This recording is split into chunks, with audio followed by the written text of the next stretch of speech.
¿Te has dado cuenta que a veces algunas instituciones o gobiernos, cuando están haciendo cosas que quieren ocultar o que no quieren que la gente se dé cuenta, llaman la atención hacia otro lado?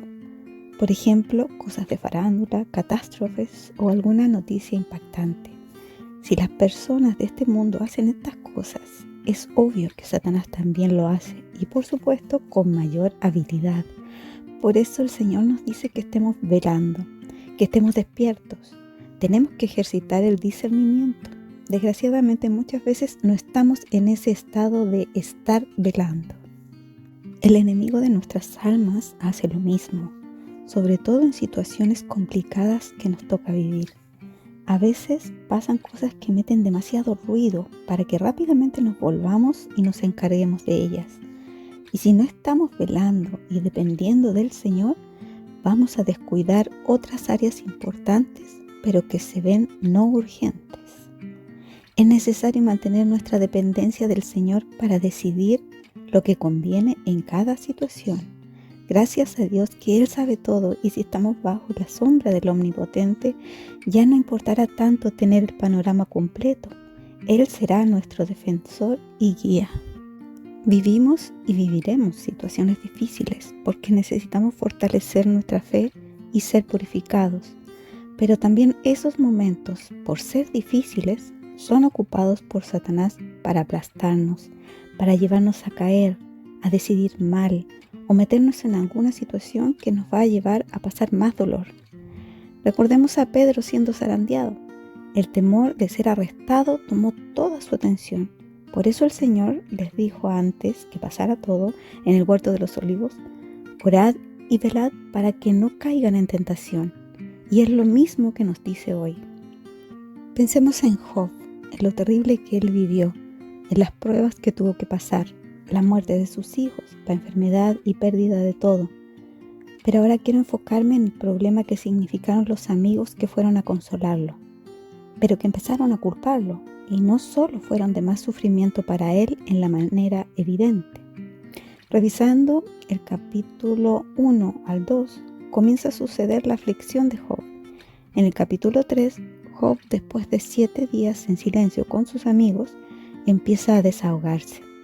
Y del capítulo 4 vemos a Job discutiendo con sus amigos, exponiendo sus argumentos, y eso hasta el capítulo 37. Son 33 capítulos de 42, o sea, lo que más vemos en el libro de Job es eso, cómo sus amigos lo acusan diciendo que es muy posible que esté pecando y que no era tan bueno como aparentaba. Así Job está entre su dolor, su búsqueda de encontrar respuestas en Dios y la defensa de su integridad. Pero la mayoría del tiempo está respondiendo a sus amigos. Y ese es el paralelo que quiero hacer con lo del principio. Hay cosas que nos distraen demasiado y las tratamos de solucionar, pero no son las cosas en las cuales debiéramos estar ocupándonos.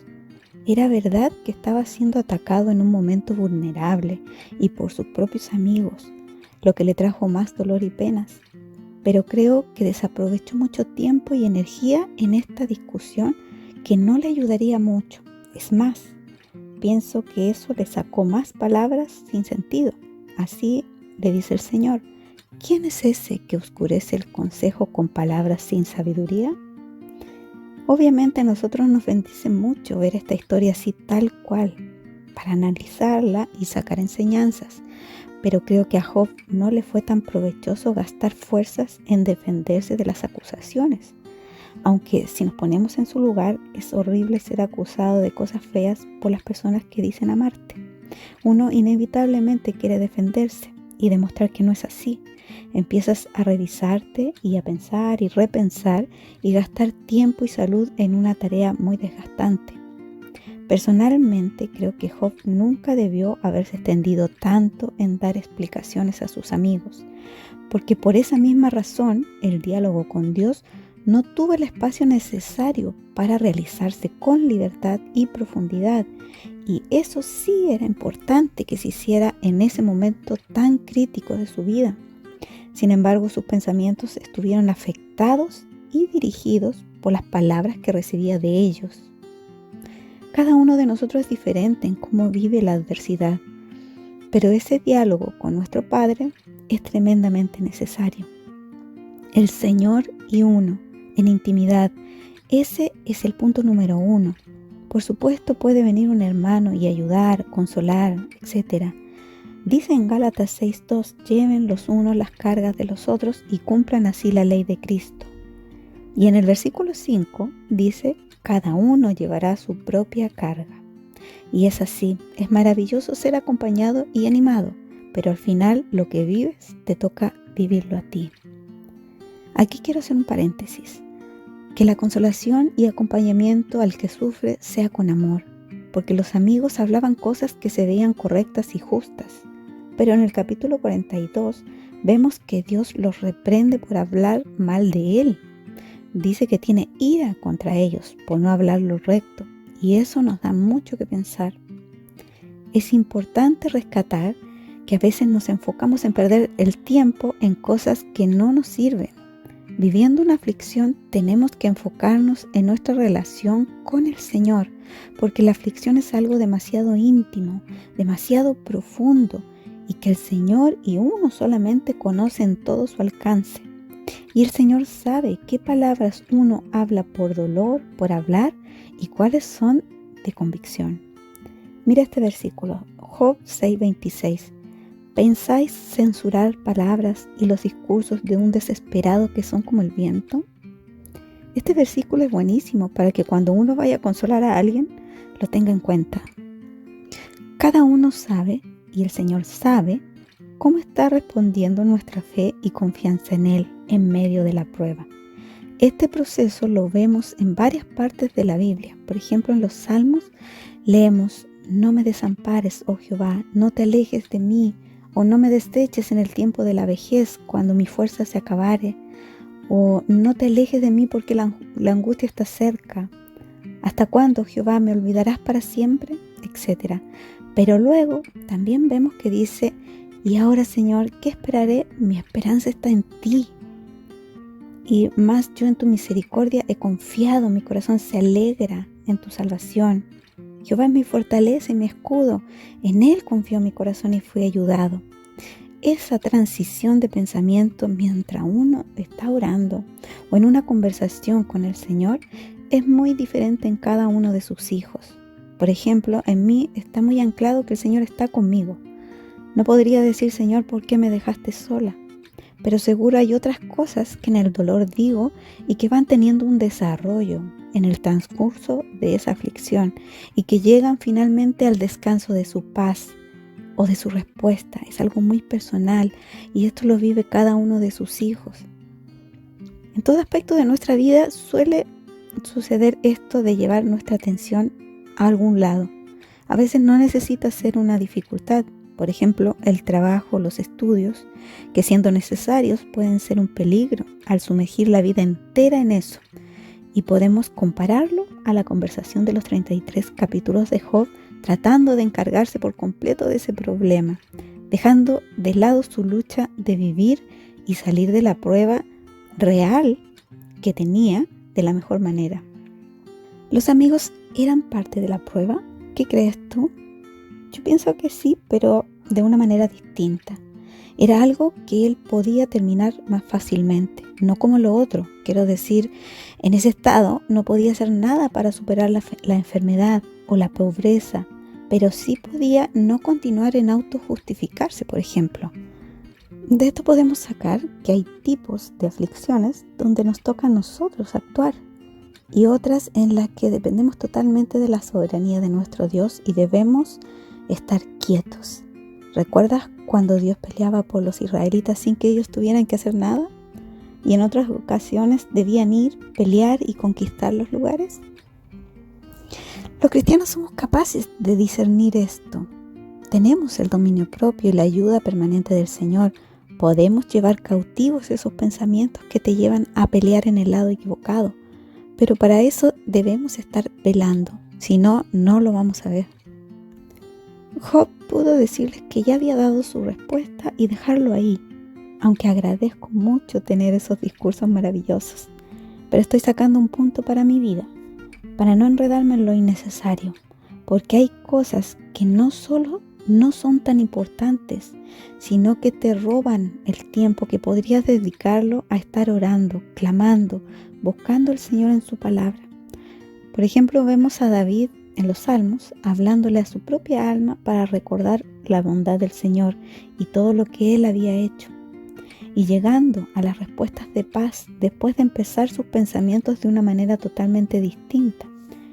Creo que este es un diálogo mucho más provechoso, con menos vueltas, lo que significa ser fortalecido antes. Al principio está la conversación que tiene Dios con Satanás.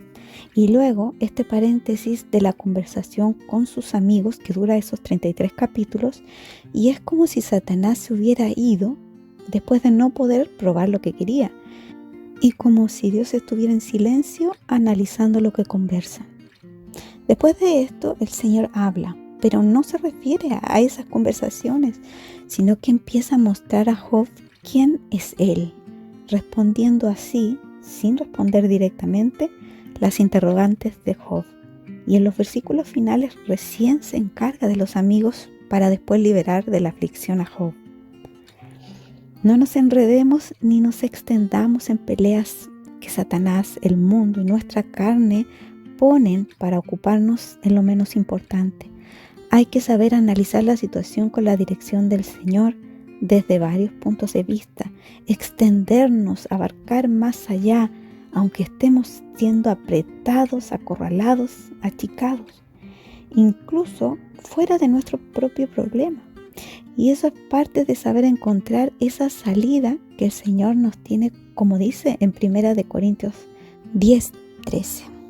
Hay asuntos que nos distraen o que toman toda nuestra atención, pero no podemos dejar de encargarnos de las otras cosas, porque tal vez esas sean las que requieren más atención y nos lleven a una bendición espiritual mayor, y no las otras. El camino puede ser muy distinto si estamos velando, porque es la palabra de Dios la que nos despierta y muestra, que ilumina lo que estemos viviendo de manera espiritual. Lámpara es a mis pies tu palabra y lumbrera a mi camino. Salmos 119, 105.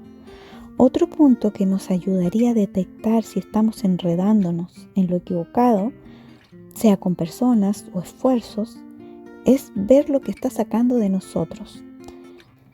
No me refiero a esas cosas que es bueno saber de uno mismo para limpiarlas, sino aquellas cosas que no estimulan a la piedad, sino al contrario, promueven peleas, rencores, ira.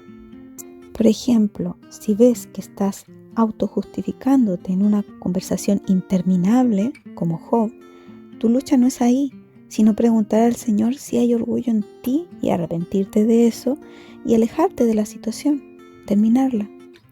¿Qué hubiera pasado si José se queda discutiendo o dándole razones a la esposa de Potifar? Es muy probable que hubiera caído en la tentación. Eso está en Génesis 39:7.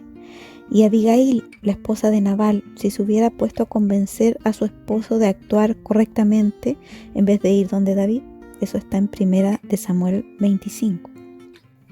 ¿No podía Job responder a sus amigos como le respondió a su esposa? Como suele hablar cualquiera de las mujeres fatuas, has hablado, le dijo. ¿Qué? ¿Recibiremos de Dios el bien y el mal no lo recibiremos?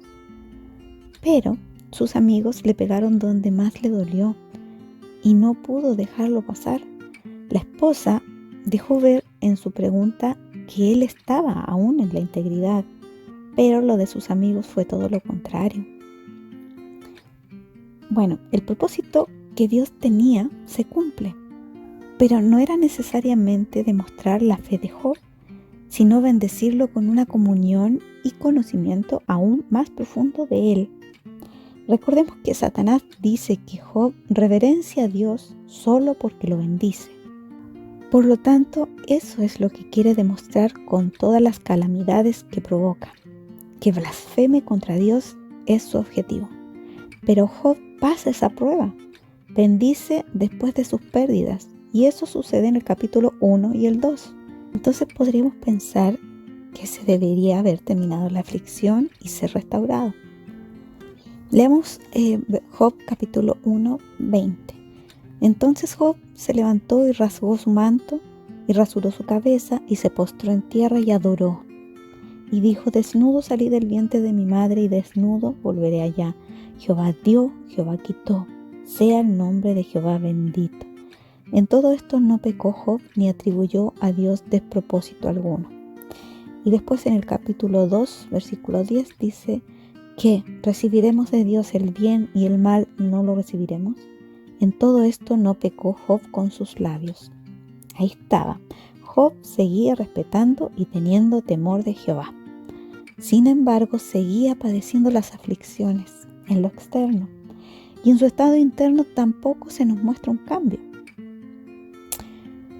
Llegan los amigos y Job, que ya había pasado la prueba sin saberlo, estaba metido en otro asunto menor, entristecido y dando explicaciones una y otra vez a sus amigos. Aunque podemos aprender por el final a dejar que Dios se encargue de defendernos, la enseñanza principal creo que apunta más bien al versículo clave, cuando Job dice que ahora le conoce de otra manera. Y hay que fijarse que no es porque lo sane, o le devuelva a los hijos, o le dé más hijos, o le vuelva a dar propiedades, ni porque lo defienda de sus amigos, porque eso aún no ha sucedido.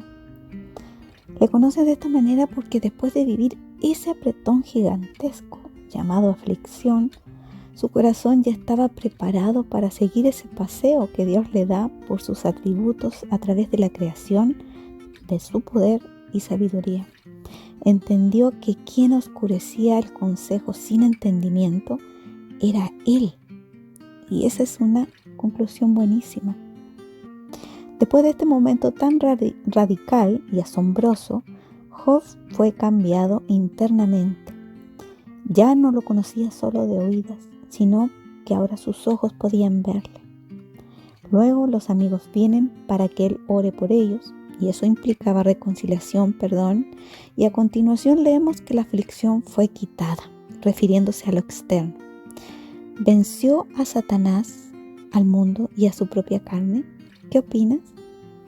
En resumen, que tengamos más tiempo con el Señor para estar equipados para el día malo, que seamos sabios para escuchar lo que nos edifica y fortalece, que no gastemos tanto tiempo defendiendo nuestra postura, sino buscando la ayuda del Señor, que no nos permitamos retroceder espiritualmente. Y como dice en Job 23, 10 y 11, que al probarnos salgamos como oro, que nuestros pies sigan sus pisadas, que guardemos su camino y no nos apartemos. Muchas bendiciones.